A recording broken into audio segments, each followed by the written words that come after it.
Plutôt troisième ou quatrième vague féministe? Alors là, vite, plusieurs choses à dire.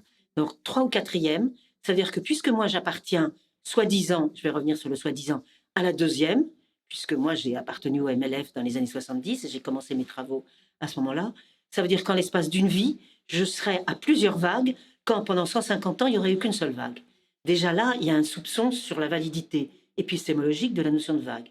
Et puis moi, j'ai un autre soupçon qui est, cette fois-ci, une critique, c'est que pour avoir travaillé longuement, c'est-à-dire à peu près toute ma vie, sur le 19e et le 20e siècle, donc sur les 2 siècles de démocratie qui font suite à la Révolution française, eh bien, si on fait naître le féminisme à la Troisième République après 1870, parce que ça serait la première vague, bah, c'est dramatique. Parce que qu'est-ce qu'on fait de toutes les groupes féministes qui ont existé de 1830, à partir de 1830, sur lesquels moi, j'ai commencé à travailler dans les années 70. Les Saint-Simoniennes, les femmes de la Révolution de 1848.